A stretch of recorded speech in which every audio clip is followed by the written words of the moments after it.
Okay, hello everyone.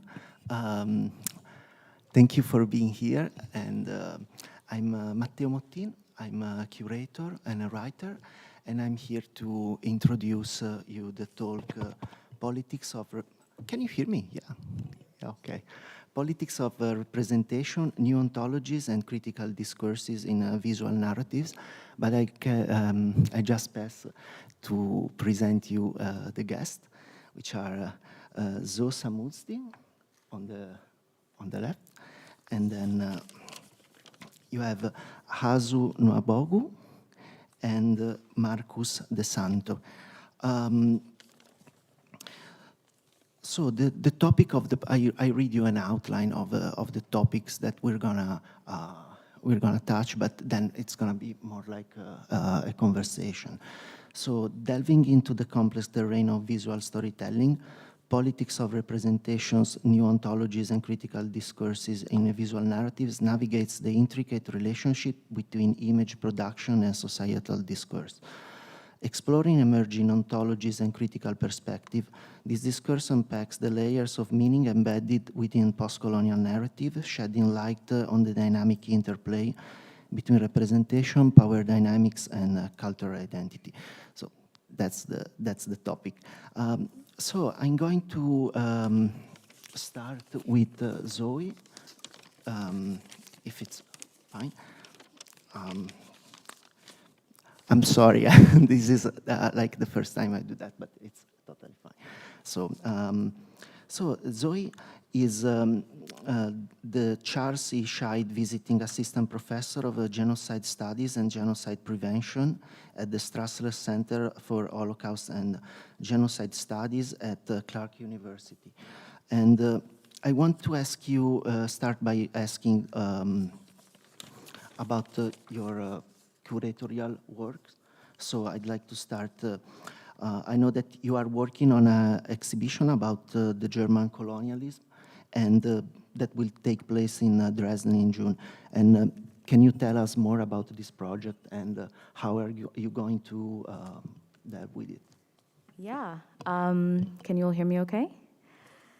Yeah, it's an interesting moment to work in Germany. I think it's always a bit fraught and interesting to work in Germany, but particularly right now with the kind of ongoing genocide in Gaza, there's a kind of hypersensitivity to its legacies of colonialism, of past genocides as well. And so what's been produced in Germany is a kind of climate in which there's a tremendous amount of censorship. A lot of curators have gotten their shows pulled. And even though I'm working in an institution that feels a sense of openness, a kind of like liberal neutrality, there's a lot of anxiety that's preventing me from being able to do exactly what I want to do. So my project initially was supposed to be a part of this larger sequence, thinking about the relationships between kind of the former Third World and East Germany, kind of celebrating these political solidarities, these transnational friendships. And in particular, mine was about the Southwest African Peoples Organization, the liberation struggle in Namibia, and the kind of friendship between Sam Nujoma and the East German government. But after October 7th, after the really kind of vehement, emphatic support for the State of Israel, I didn't feel that this was a time that any European countries especially deserved to pat themselves on the back about supporting indigenous struggles for self-determination, particularly in the Namibian context in which, you know, the German government has still refused to pay reparations, has still refused to restitute the number of human remains and skulls and so-called ethnographic objects that are being held in the archives. And so instead, we're using the space as an opportunity to talk about denialism and truncated recognition as a kind of denialism, talking about the relationship between kind of post-colonial ethnopolitics, where the very first president effectively told East Germany that if you were to arm the liberation struggle, that you wouldn't have to pay reparations for the genocide that happened during the colonial period. So just kind of compelling Germans to sit a little bit in the way that this celebrated solidarity effectively produced a kind of denial, kind of empties any kind of critical politic that surrounds the shared history that they like to describe. So that's what I'm trying to do, and we'll see how successful it is when it opens in a little while. Thank you very much, and I'll pass the word to Azu Nwagbogu, and Azu Nwagbogu is an international claim curator and interested in evolving new models of engagement with question of decolonization, restitution, and repatriation. And I want to ask you about one of your most recent project, which is the Benin Pavilion at the Venice Biennale, which is also the very first representation of Benin in Venice. So the show is called Everything Precious is Fragile. So could you please tell us about the exhibition, the artists that you invited, and the topics, and also your approach in curating the pavilion? Thank you. Would you mind pulling up the... Yep. Thanks.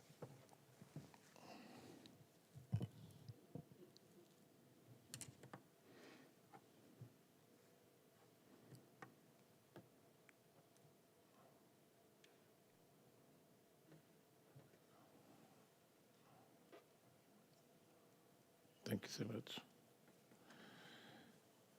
Found the button. All right. So the question was about my work at Venice Biennale, so I'll quickly slide down to that. Ignore all the images. You can blink. There we go.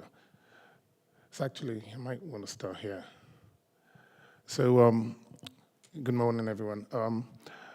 A little over a year and a half ago, I was asked by the President of Benin to represent the inaugural participation of the Republic of Benin at Venice Biennale.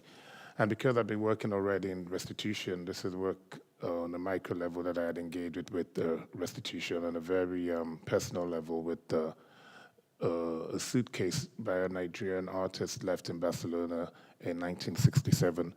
And at the time, I got a letter from Anna Biangas, who you see in that photograph, whose mother had this suitcase for over 50 years. And it was really interesting for me to use that as a way to really deal with my restitution on a sort of micro personal level. And that led to a project called the Home Museum, which I can speak about later on. But coming back to your question, Matteo, it was the approach that I had in dealing with restitution and working in Benin, because I am not from Benin, was to really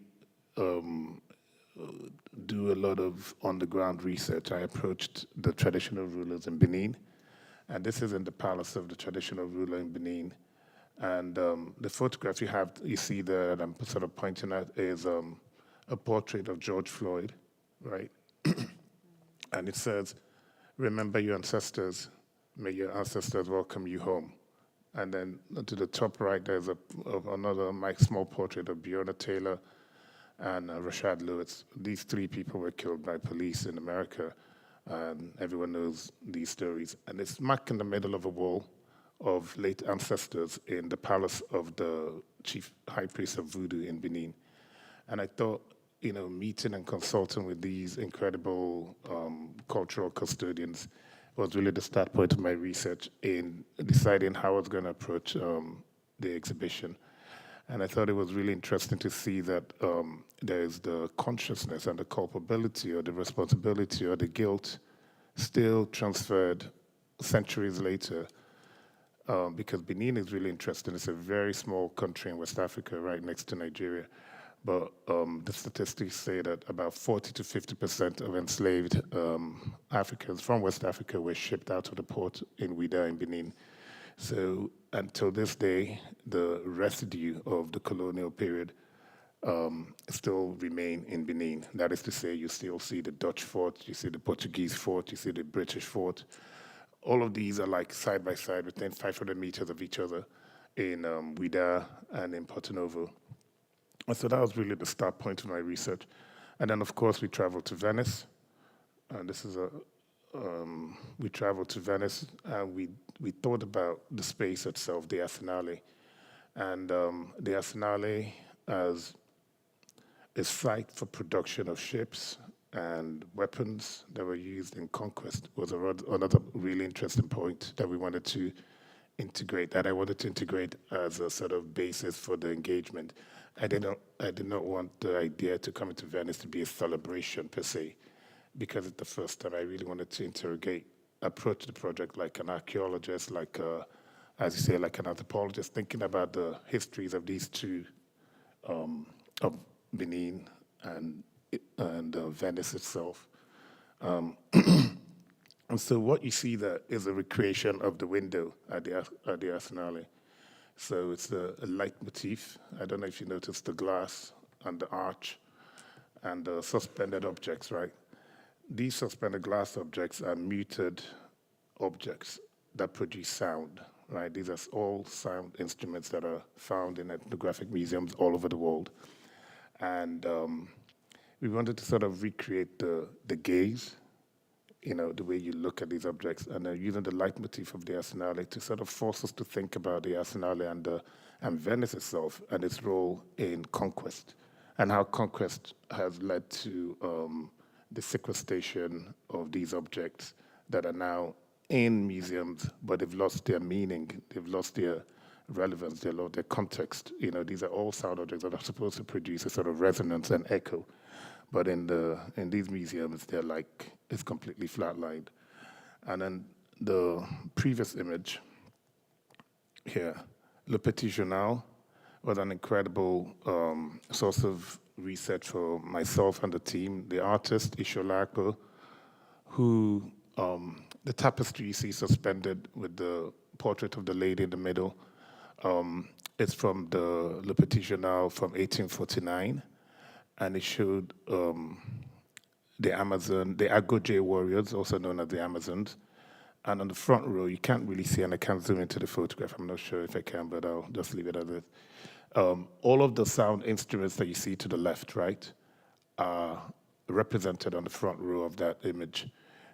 So in a way, by reproducing this in this large format tapestry, we sort of unmute those objects. They feel like if they come to life and they start playing again. This is a different view. Those paintings are indicative of forms of knowledge transfer mounted on the Library of Resistance. The library is a volume of work of women and diasporic women from Africa who've contributed to epistemology, to forms of knowledge transfer and distribution all over the world. And it was important for us to also talk about epistemic injustice and epistemic violence while we celebrate women, in a sense. But those paintings also represent informal modes of transfer, but also but the library itself speak to what we consider to be the formal modes of transfer and knowledge generation. And this is a better view. And very significantly, every single thing that you see in this exhibition had a strong sort of connection with the Arsenale itself, with Venice itself. These paintings were completed and insisted that we had to paint in that particular room in the Arsenale as a way to connect with that, with its histories. It wasn't about the painting per se, but about the sort of dialogue between Benin and Venice. And then to the right of my screen, there's the sculpture suspended, made in Murano glass, of the Gelede mask. The theme for the exhibition, as you rightly pointed out, is called Everything Precious is Fragile. But everything precious is fragile comes from the etymology of the word Gelede. And Gelede is a deep philosophy that you find, feminist philosophy that you find across West Africa that is rooted in the return to the mother, the return to the earth, the return to the consciousness of everything that is feminine and gives life, right? But the metabolism of that Gelede is the sculpture that is commodified and very well known. But we really wanted to create this dialogue between Benin and Venice by recreating a contemporary version of that mask in glass. And it doesn't look like glass. It looks like a bronze sculpture, I suppose, or wood, but it's actually Murano glass. So that's the sculpture suspended between the bookshelf. And that's the work of the artist Mofuli Bello. And then finally, you have the dome. Inside of the dome, you have the voices of women, the panegyric, singing in praise of each other and supporting each other, sort of solidarity. And the dome is actually made from plastic containers that have been bent to shape to create this sort of safe space between the arsenalate for us to reflect. The entire exhibition, as you can see, for me, it's an attempt to recreate what we consider to be the way we engage with art in the 21st century. That is to say, not this thing that is apart or othered, but a way to actually live with the object, to stay with the objects, and to the conception of future museology. That is to say, a museum really, and the way we think about objects and our cosmogonies should be integrated with each other. And there's a sort of looseness and intentionality to decelerate your engagement in the space. Again, talking about the panpsychic connection between the image and the space. This self-portrait is the only male embodiment in the entire exhibition, and it's mounted on or rested on the ground red brick that is found in each of those colonial structures that you find in West Africa, because when the colonialists will come to West Africa, they come with the bricks prefabricated, right? And those red bricks are sort of the clue to find out which buildings were built by colonialists in West Africa, because they'd always travel with these red bricks. And so Ishola Akpo recreates the self-portrait, but also makes himself anonymous in this image by placing this water god on his head. And the water god represents, again, an ode to the mother, and then mounts it on this ground brick as a way to reclaim his existence and his space. So this is a quick summary of the presentation at Venice Biennale, and yeah. Thank you very much.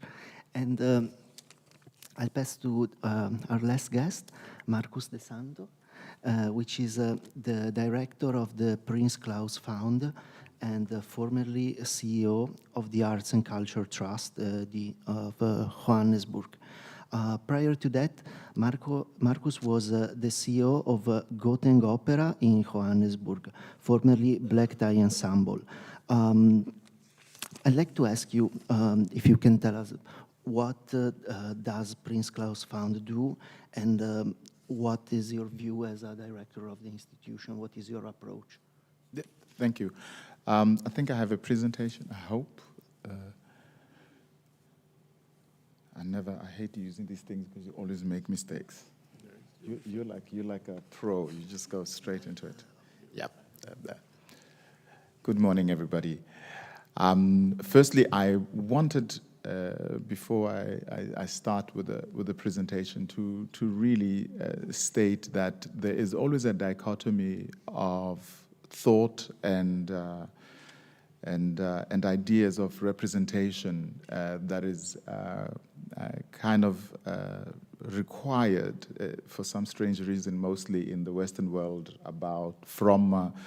from foundations that do their work for enabling cultural practice.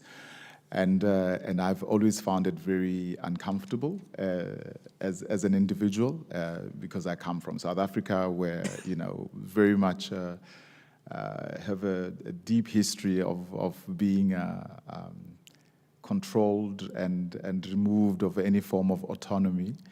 That I have been very fortunate to work for an organization that shares the same views that I do. And so we as an organization have a very it's a very deliberate decision to not speak on behalf of artists, And so I'm not going to do that today. And so I thought maybe the best thing to do is to just share a little bit about the organization itself and a little bit about what our philosophy is as an organization. And if there's any questions around the kind of beneficiaries that we have as an organization that I could answer afterwards, then I'll be gladly doing so. So I'm going to breeze through this so that I don't bore you with a lot of very organizational information, but I think it's really important, and I think it also will explain a little bit what shapes us as a fund. You saw that in this, we say culture is a basic need. This is the motto that we live by, and the reason why we do so is that in the Netherlands, when a lot of development organizations, I think, after the formation of the UN and the need to kind of start developing the undeveloped countries, culture was not regarded as one of the means to do so. And so we were very fortunate that we had, in 1996, we had Prince Claus, who was then the husband of Princess Beatrix, Queen Beatrix at the time, but Princess Beatrix now. And he was gifted the fund by the Foreign Ministry of the Netherlands because of his belief in the need for culture to have a representation within their development dialogue. And he also believed very much that the idea of development is not about what to tell people, but rather that people can develop themselves, that you need to find means and ways to create an opportunity for them to do so without having to tell them what to do, which is really quite important. We also believe that we depend on culture as a force of change, as an organization, and that it allows us to really discover new perspectives and really creating platforms for not just forgotten narratives, but also current narratives that are going on in the world that weigh a lot of us on a day-to-day life. We had a few conversations about those even before this conversation. And we as an organization seek to engage with artists and cultural practitioners, even more so now in places where culture is under pressure. And when we say culture is under pressure, we don't just say it is suppressed, but where there are modes of different ways of making sure that culture doesn't thrive as an art form, whether it's political, whether it's financial, whether it's socio-political, whether it is socio-economic. So quite vast. Our mission is really plain and simple, is that we seek to amplify, accelerate, and recognize change makers. And we do so in most of the global regions, in all of Africa, Asia, Latin America, the Caribbean, and Eastern Europe. And again, as we say, we stress these kind of things where culture is under pressure. We do this in 3 different ways. We have what we call seed awards, and we use the word awards deliberately because it is a form of making sure that whatever grants that are received by participants are not regarded as anything but a recognition of the work that they do, and in that sense, they don't fall under the same kind of trappings of taxes and other forms of repression in terms of grants being received from countries outside of these regions. The Seed Awards, which are for emerging artists, we give about 100 emerging artists every year, multidisciplinary. We do not have a system of dictating which disciplines we're going to support. We have mentorship awards, which we grant about between 48 and 50 artists who are mid-level in their careers, who are focused on global challenges that are affecting their communities directly. And we do this in different themes. We have a theme on climate, we have a theme on representation, freedom, and also the idea of decoloniality as as a topic, which I'll talk a little bit more later on. And then we have Impact Awards that we give every 2 years to change makers who have been doing great work in the field that they work in. And it's a way to recognize and give them an award that has no prescription, which is really important for us, that the funds and the money that they receive is for them to decide how they use it. And we use the same principle in all the awards that we use. We call it trust-based funding, which is really important because then we don't have a voice in it. And then we also thought that outside of awards, we need to find a way of not just giving out awards and leaving practitioners to fend for themselves, but also to try and find different ways of creating spaces and opportunities for them to grow their practice, that it is not about a product, but rather about the process. And so we have 2 programs that are focused mainly on that, which is the exchanges, and this we encourage peer-to-peer exchanges. We encourage collaborations between, it could be South-South, it could be South and the Netherlands themselves, and we look for opportunities for residencies and corporations wherever it is possible. We have the PCF Connections, which is a deliberate decision of us to do activations outside of the Netherlands. And so the mobile labs, which we go to the regions where our awardees live, and we create labs in their own context with them. We have speed dates, which I think those who've been to our ceremony in the Netherlands will know that we have a speed dates, which is also a great way to introduce practitioners to just other individuals or institutions within the Netherlands, and in that way foster collaboration as much as possible. And we launched our first biennial symposium last year, which we did in Sri Lanka, which focused on practices of care for cultural practitioners, and how it also relates to the work that they do in their own context, which we will be doing every 2 years in different regions of the countries that we work in.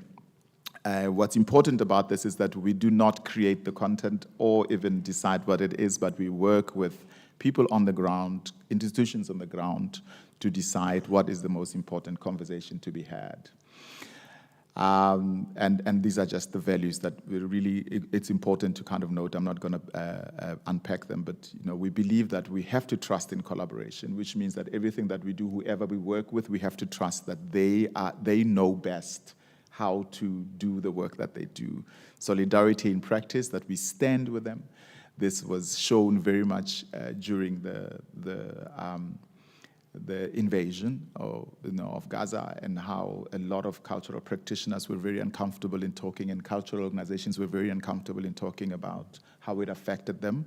We as an organization have a lot of beneficiaries and participants who are Palestinian, who are from the Arab region, and we had to also as an organization show that we are in solidarity with them and not shy away from that.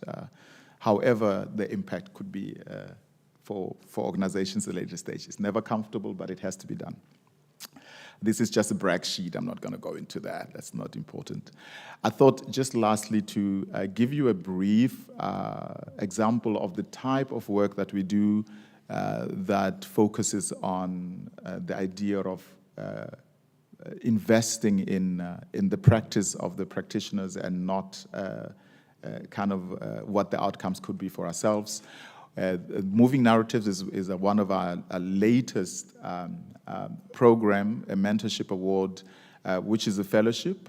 We choose 12 participants, and they spend a whole year with each other, with mentors, with different master classes in how they can improve their practice to be able to achieve the results that they want to achieve. And what is really important about this is the program is aiming at re-examining histories and how to decolonize the idea of representation as it has been a part of the conversation in the last few years. And afterwards, if you want to ask me questions, I'll be very happy to share with you. Right now, we have the 12 participants. As you can see, they are quite broadly spaced, and we hope that we will actually have a lot more African participants in our second iteration. But it's also really exciting as it is right now. And then lastly, there one other program. This is one of our proudest programs. The Arab Documentary and Photography Program has been with the fund for 10 years. It is a very good example of how to decentralize grant making in a way that you do not dictate what the voice is. And the program is in collaboration with the Arab Foundation for Arts and Culture and Magna Foundation and the Arab Foundation of Arts and Culture. They implement the project. They decide what the content of it is, who gets chosen to be part of the program, and we are just a funding partner.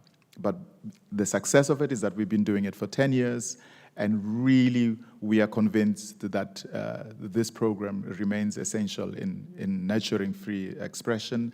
And we've seen it a lot in some of the images that the world got to see around the Gaza and the invasion, were actually, some of them were from alumni of this program, which really was quite a strong affirmation of the need to invest in documenting the realities of the world. And these program has covered everything from climate all the way to political injustice in the world.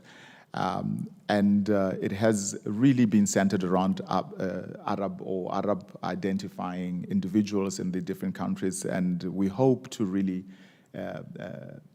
replicate this program to start looking at other regions, which I am hopeful that in the next few years we'll be able to do.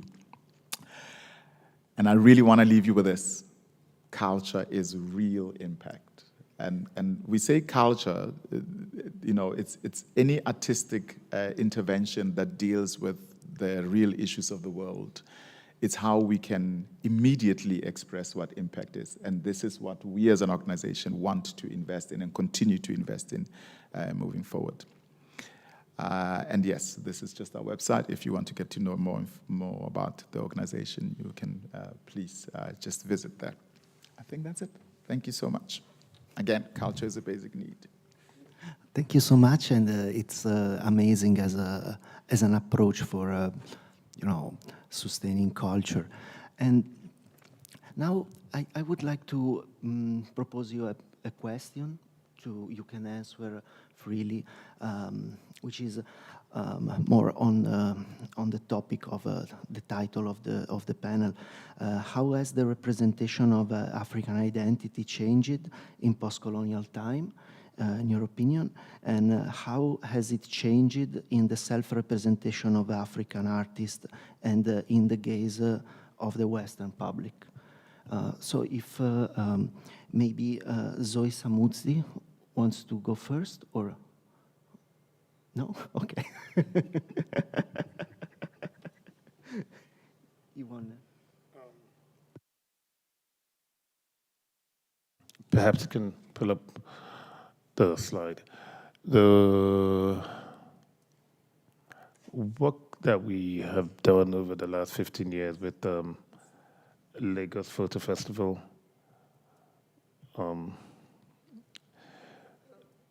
directly speaks to a lot of these ideas about representation. So when we started, the task was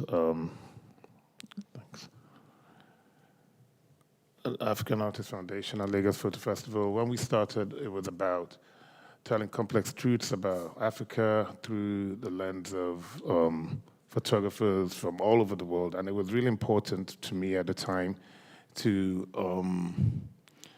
host these ideas with, in a thematic way, allowing the medium to meet the message, because that's what photography really does very well. Over the years, these are some of the posters that we've had. and through indoor, outdoor exhibitions. And the amazing thing about it is, it's not a reductionist approach to identifying how the evolution of the image works. It's really about, finding the artists who have the sensibility, regardless of where they're from. You can have, you do not want to create an echo chamber. What you want to have is a conversation and to host these ideas on the continent. And so not only Lagos Photo Festival, but in Ethiopia, there was the Addis Photo Festival that really, I believe, created great impact in allowing self-representation and allowing a convergence of community around images and storytelling. And, these are some of the artists that we've been able to show over the years and to talk about these hard topics, but in a way that is empowering, I feel.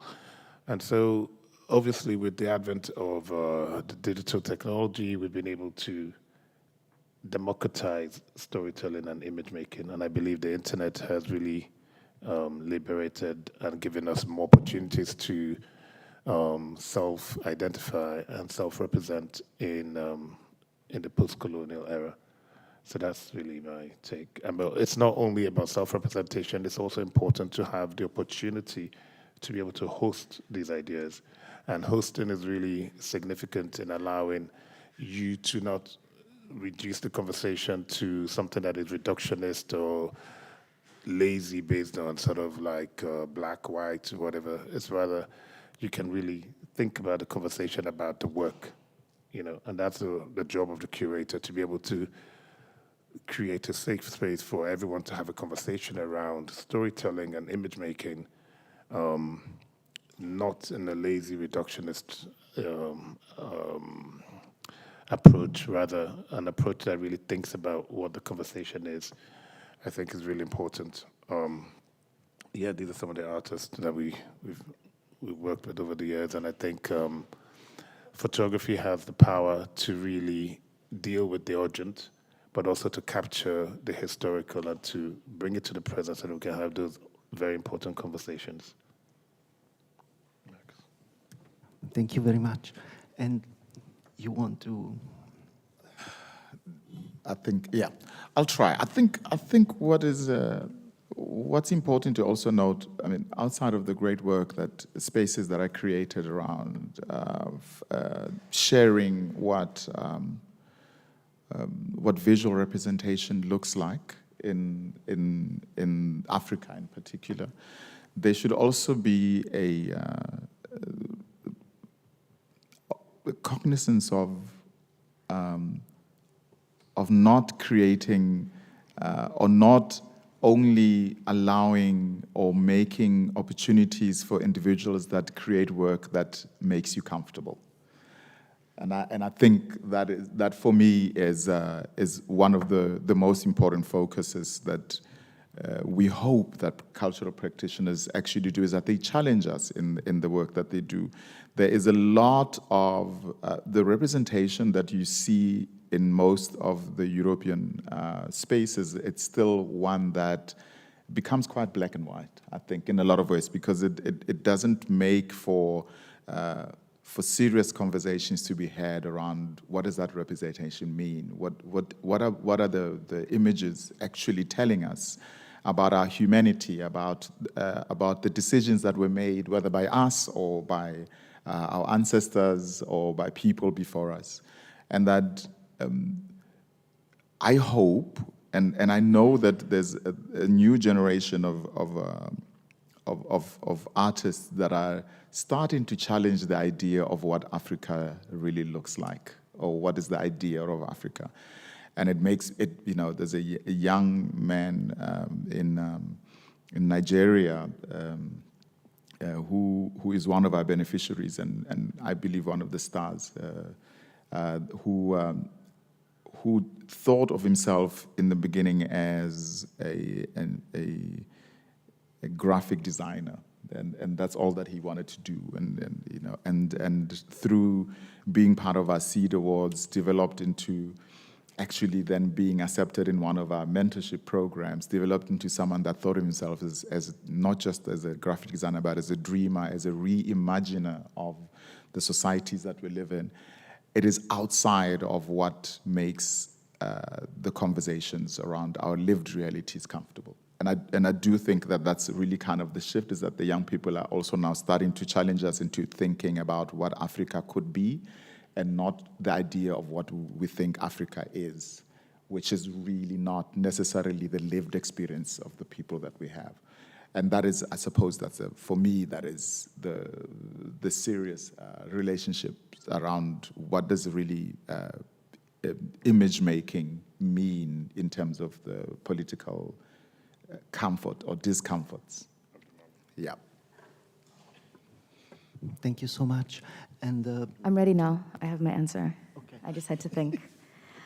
I think related to what both of you said, I think specifically, Marcus, to this question about comfort, I think I'm approaching the answer a little bit more cynically, in the fact that this kind of moment of self-making and making African identity photographically is really about the tension between the agency of photographers and the market, and the way that the market kind of is moving and undulating with Blackness as a trend, the way that young African artists, much more, I don't know if it's like a diaspora problem or a continental problem, but like a kind of broad problem of trying to make work that they understand is truthful, is imaginative, and instead feeling compelled in particular ways to make work that is going to satisfy the desires of collectors,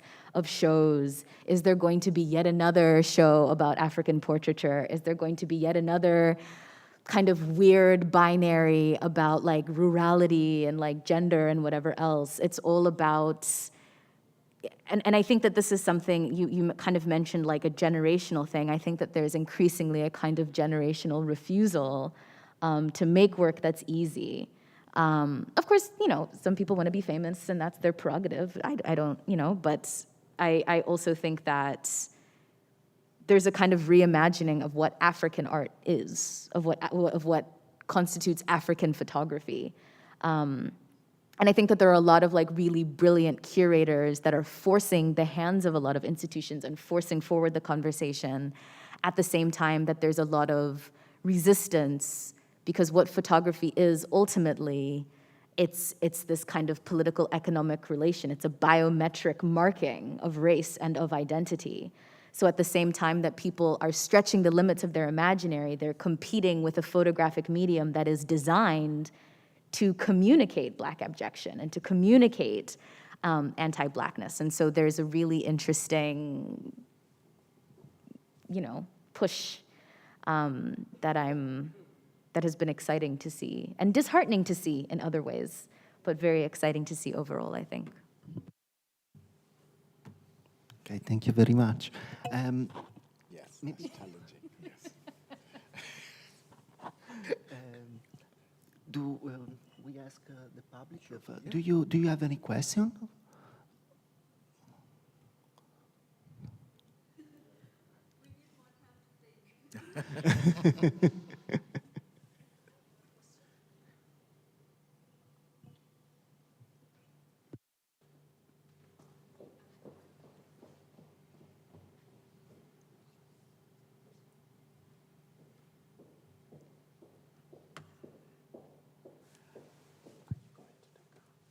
Hi, everyone. I have a question for Mr. Desando. In general, I work for an NGO. So in general, in this talk, I found a lot of common points with the talk that in the NGO world we are having about localizing the action, like, etc. So you mentioned the collaboration of the fund with the Ministry of Foreign Affairs. So I was wondering, considering the need of changing the way we communicate also international cooperation and etc., the NGO world. Are you collaborating in your work with in the so-called Global South with, for example, Dutch NGOs that are operating in those countries, in order, to open this conversation also to this sector that really needs to change the way they communicate Africa, their work, the issues they are working on? It's a very interesting question, because I think in a lot of cases, NGOs that work in different fields don't always work together. We don't even speak to each other. But however, at the same time, we have, I and a group of my other peer directors in the Netherlands, we started having conversations around how do we work together in international collaboration. But we are all focused on culture, so it kind of like makes it a little bit easier to do. Yet this conversation has not come up yet. The difficulty around talking on the issue of power dynamics is not a very comfortable one to be had, because remember, the idea of development work was created as a means to still control the Global South's development in general, right? Because the money was prescriptive, you could only get aid if you do X, Y, Z. You could only get funds for development work if you prescribe to these kinds of rules that are laid out. And so the way we work, because we've moved away from all of that, it's very difficult for people to comprehend, because it has issues of accountability. It has issues of how do you report the work that you do, who accounts for the money, which is one of the most important things. Because we work we work on a trust-based basis. It means that we give the award and we do not ask how it's spent or what it's spent on, right? We do, however, when we do our reporting, we do monitoring and evaluation, where we do ask questions around, if you want to, could you tell us what you spent your money on? But it's not a form of reporting. It's really more for ourselves to be able to account to whoever is giving us the money. The one relationship that is really quite positive for us is that because we receive funding from the foreign ministry, it also means that we are partners with the foreign ministry. We do not impart the mandate of the ministry, which is really important, that we know our independence and autonomy is really key for us. But what we do is that we find ways to magnify the work that we do in the regions that we go to. So we work very closely with the diplomatic corps of all the countries, and in that way it also creates spaces of access and maybe even some form of agency for the participants that we have in those countries to be able to actually reach out to the Dutch diplomatic offices for assistance, for even if they want space for creating work or even just creating conversations with each other. But yes, it's a very tough one to have, because it's not an easy conversation. And what it also means is that you're giving up power. And the idea of giving up power in the NGO space, no, not yet. Yeah. Thanks for the question, though. It's a very interesting one.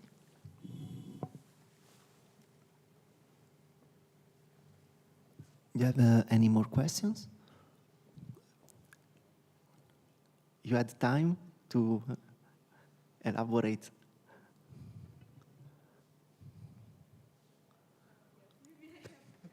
No, I didn't want to push that. Thank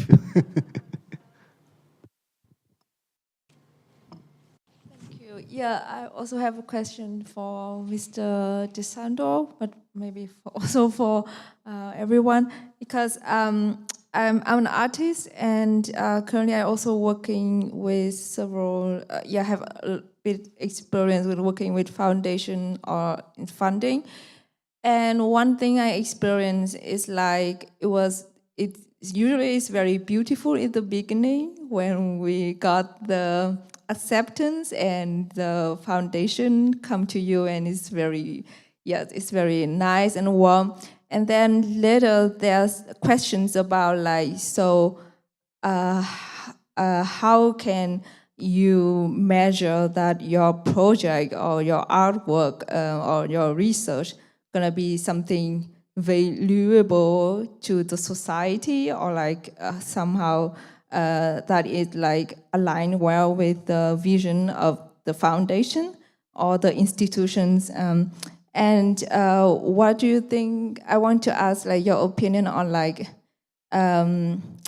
is that kind of questions or that kind of questions about measurement thing, is that something, how you usually do that, approach that to the artists, or would you think that is something that more like on the institutions or foundation side to help the artists to, for example, measure? But I don't know, but yeah, the terms measure sound for me very economical, really very like mathematical. But because I've been working a lot with that terms currently, so I definitely want to use this chance to have your opinion on that. Maybe you could help me. Yeah. Just briefly, the way the Prince Class Fund work, it is not the responsibility of the artist or the cultural practitioners to measure impact, because we do not require them to report back to us. We don't have a reporting back system as an organization. But importantly, it's because we do not focus on outcome-based funding.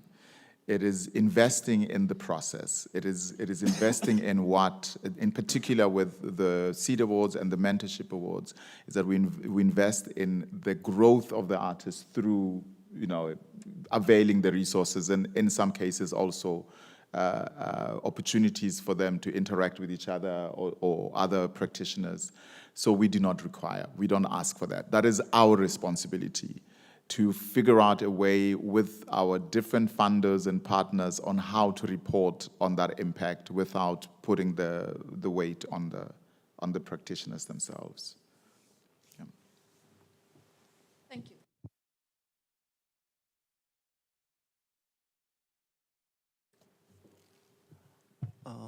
Do you have any more questions? Somebody?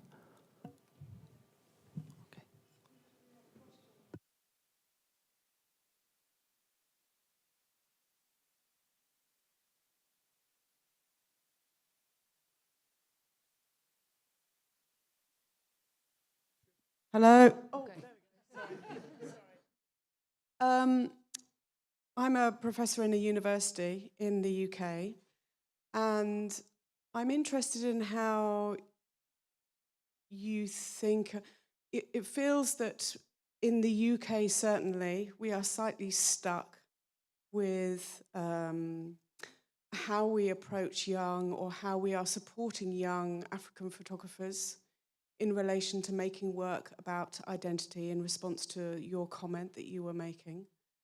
And I was wondering how you thought that a more challenging approach could be made in order to support young photographers so that they can get the galleries and they can get the financial support without feeling like they have to make work about their identity, because it feels like the industry is slightly stuck in that regard. In my experience I run an MA in documentary photography, and it seems that, anyway, that's my question really. Do you want to add to the question?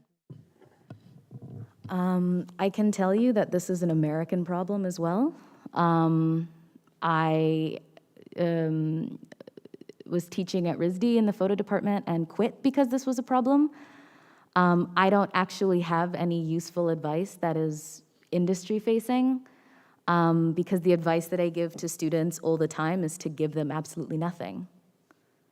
If you decide that you want to put pieces of your identity or your family story or whatever into your work, do it. If you decide you want to make it legible, fine. If you decide that you want to make it opaque, even better. I remember speaking to A student who, they insisted on describing her as a refugee because she was from a country that had a refugee problem, an issue, whatever, civil wars, but was not a refugee. And there was a particular insistence on her identity and her work being framed as such. And I was like, make work about fashion. Don't make work about yourself if you don't want to make work about yourself. And I think that what a lot of, and I'm gonna kind of extend this beyond African students, I think what a lot of Black people don't realize is, I don't know, I think we need to come to a point in making work about identity where Blackness is something that's not especially remarkable. And the insinuation that you need to make work about identity is that there's something about yourself that needs to be commodifiable, that needs to be renderable into a particular genre, into a particular set of market trends. I mean, I think reading the Burns-Halpern reports over the past few years and looking at the ways that institutions after 2020 were kind of congratulating themselves about acquisitions of Black works when in fact it was like 6 Black artists that comprised the majority of the market share of both American-born and non-American Black artists. And yeah, my advice is don't. Make work about something else, unless you decide that that's what you want to do. But the issue can be, if you start making work about yourself in a particular way, it's going to be impossible to stop because they're not going to let you stop. And yeah, I mean, that's why the department chair didn't like me very much, so. Yeah, it's interesting that you chose to leave on that point, though. But it's really fascinating. I mean, I actively encourage people to make work about identity because I feel like it's self-reflective. And, it's your family, it's your space. I can't access that space because I'm not you. I can't, but there's a pressure on us in academia, actually, to support work from the diaspora in that regard. And it seems quite reductive to me in terms of how we can push the narrative forward. And it's like we're waiting for the curators to get bored. It's like anyway. Thank you for your answer. Thank you.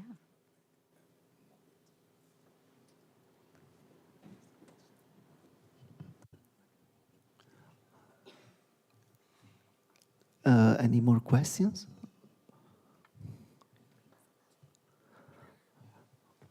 I was just thinking. So I was just thinking that I think your question is important in a sense that it really kind of has to get us all reflect on what is this curiosity about Africanness that has made it so personal of individuals, that it's almost like a really kind of very strange curiosity on trying to understand something that feels outside of yourselves. It's weird. Moving into Europe after living in South Africa most of my life, it was probably the most uncomfortable I've ever felt, the most Black I've ever felt. And it's because of that curiosity. And maybe the question should be, how does a society start dealing with the issue of almost exoticizing Blackness in order to create a sense of a better self? And particularly the photograph as the text for creating the African in a particular image in relation to the kind of European that is the only, so it's like there's this obsession with identity because there's this recognition for the first time that the African has interiority, which is shocking. But even still, there's a refusal to engage the way that the interiority exists in all of its kind of multiplicity. My interiority could just be, I want to read Kierkegaard all day and make self-portraits that reflect my relationship to reading Kierkegaard all day. But someone is going to inevitably tell that artist it's not that it's not African, but it's, what about someone else? Like, what about Biko? What about this other understanding of Black consciousness? What about this particular way of understanding yourself, right? So even if one is going to make work about identity, there's still an expectation, and there's going to be a refusal, because I've been in the crits and I've heard the weird things that photo professors say to their students when they try to do something a little bit different.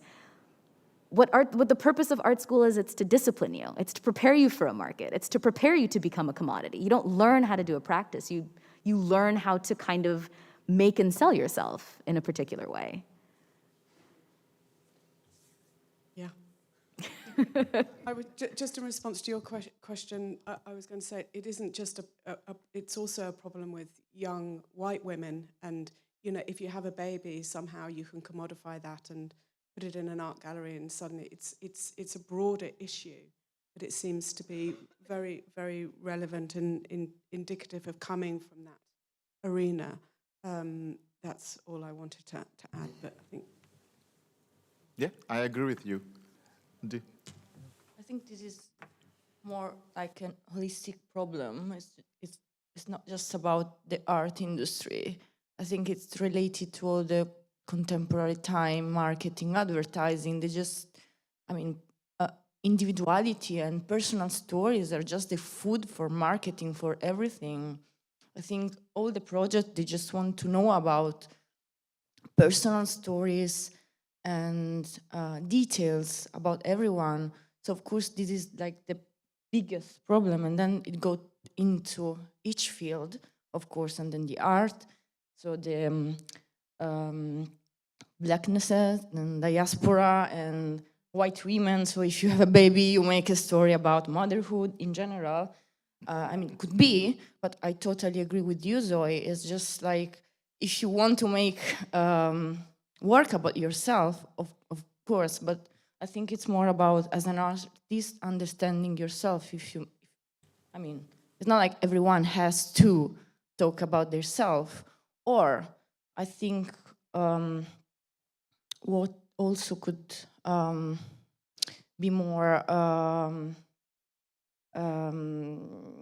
useful in a way is also to try to understand yourself as an artist and maybe put it in a collective way, because it's not just about my story, because also my stories could be, of course, one other people, but also it's the responsibility of curators and foundation and museums and art director to understand the stories that are okay to put into the world, because I don't think that all the personal stories deserve, in a way, to be outside. So yeah, it should be more like a teamwork, a collective work more than a teamwork. But definitely I agree that the individuality, it's just like personal and more. So the artwork is just a reflection of the market work. So I totally agree.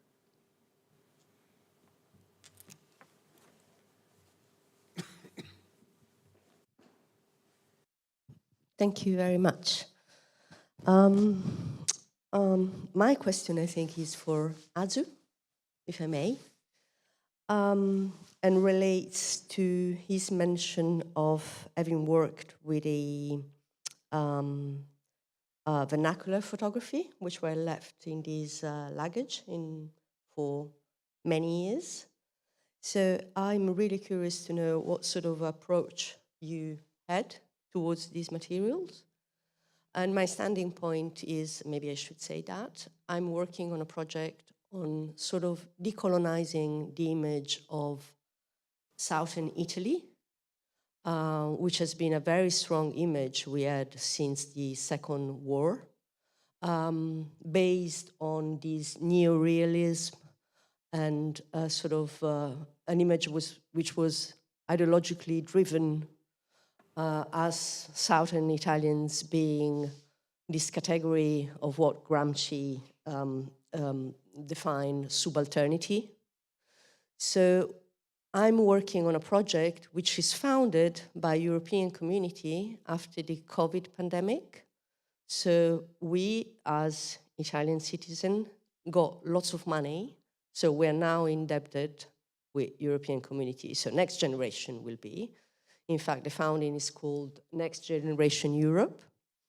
And with this found, we are activating a project in southern Italy next to Salerno, in the inside, so not the touristic bit. And we're working mainly with gathering private vernacular photography and try to sort of rewrite the history through family gaze, which has, of course, lots of convention as well.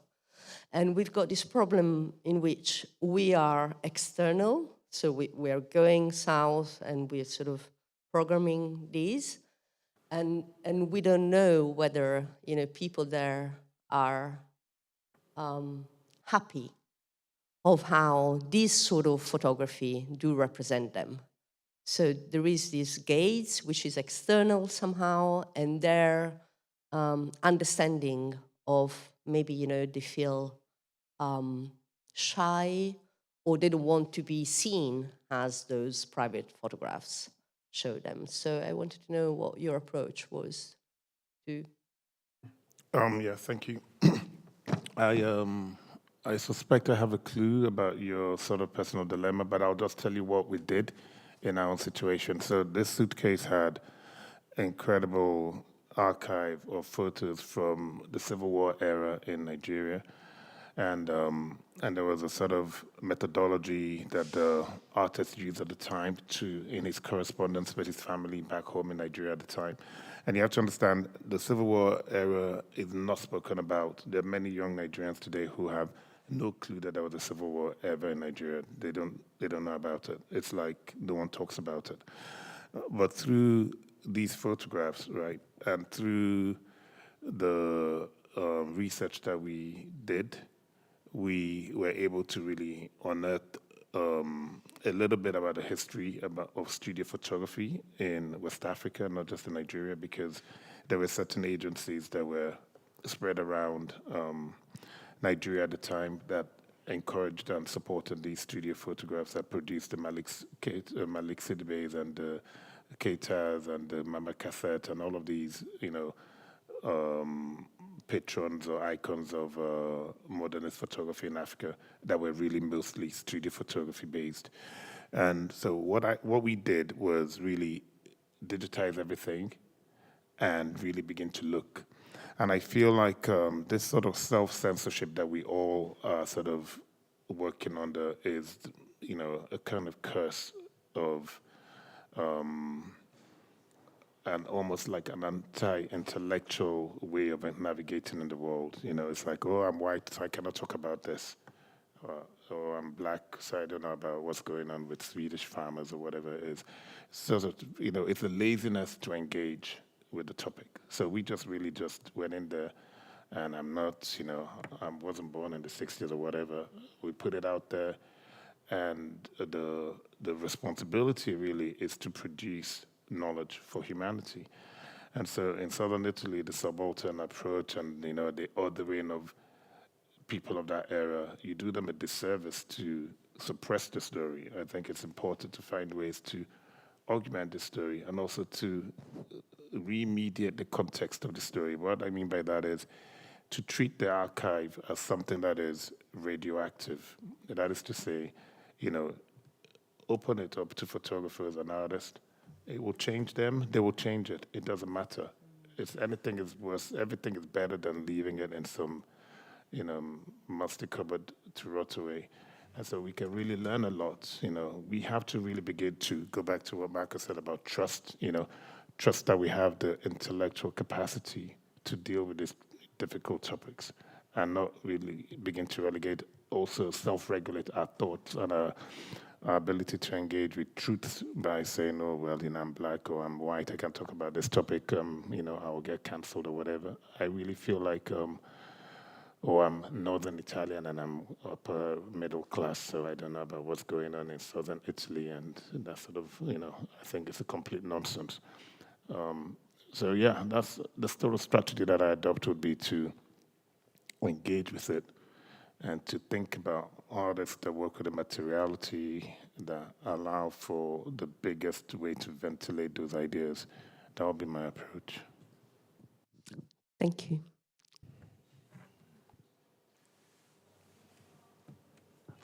Okay. So thank you so much. And it's been super interesting. And thank you for being here.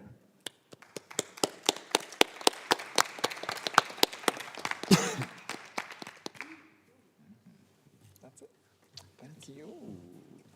Despite of me, No. stressed. You're good. No, you were very good. Excellent.